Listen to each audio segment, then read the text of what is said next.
Okay, so in this final video, I'm going to show you how to cut into your project. I have a couple of holes into mine so far. The first thing that I would do is if you have an X-Acto knife, this is kind of the best thing that you can use to cut into clay. This is what I'm going to show you how to use. Could you use your needle tool? Yes. Make sure it's super clean. I'm just wiping mine off on a old towel. Make sure it has nothing on it.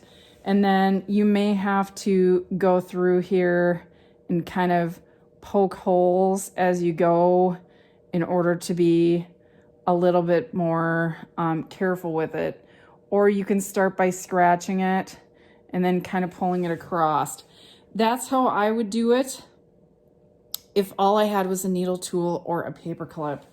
But really, truly, the best way to do this is with an X-Acto knife. So what you would then want to do is, and if it's really sharp, it's super easy. You just kind of saw back and forth on your clay. Make sure your clay is stiff enough to do this with.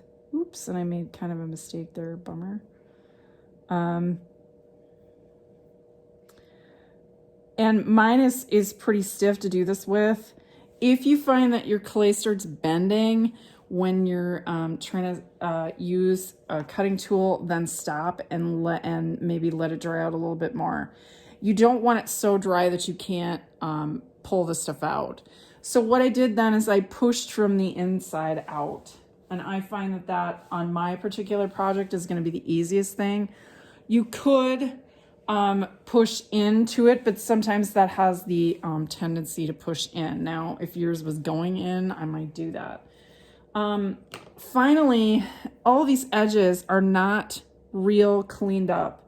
So the final thing that I would do, if you have a brush, great. If not, you can take your finger and try and smooth it.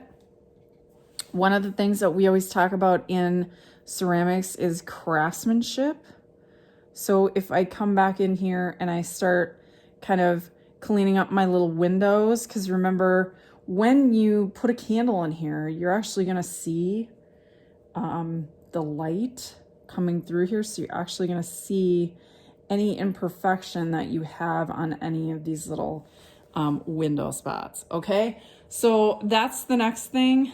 I would add all clay first, and then I would come back once it had stiffened up a little bit, because you're probably going to need, a little bit of time to do this, and then come back and cut into it, and then you should have a somewhat nice candle holder when you're done. Oh, just a quick thing. If you have any old towels and you need to kind of set this on something just to sort of work on it, kind of in an angle, that's a good thing to use. Otherwise, you can also use newspaper or newsprint, okay?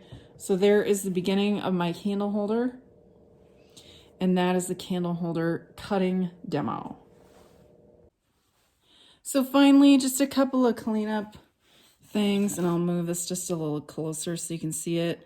Notice that I have three different kind of layers on this. It's just going to give your project a little bit of depth. So I carved into, the basic side of this. I cut pieces out in the same kind of rectangle or square, and then I did add on pieces that are rectangular square. So really, truly, it gives it a little bit of extra, pizzazz or interest. One of the things that you want to do right before you're going to put it into a bag to let it dry out. And one of the things that I always do, and we do this in my classroom, is what you want to do is you want to bag this in a bag with no wet paper towels for at least 2 days without a wet paper towel. Then take it out, and then you can start to kind of dry it out. Now, one of the things that we have talked about is possibly returning this back to Blaine's. So this bottom piece has a little bit of different colored clay on it. So what I would do is I would put, my initials on the bottom, and then a B for Mrs. Blevins' class. And then there's a choice of glaze color. It's either blue or white. And so this is what that would kind of look like.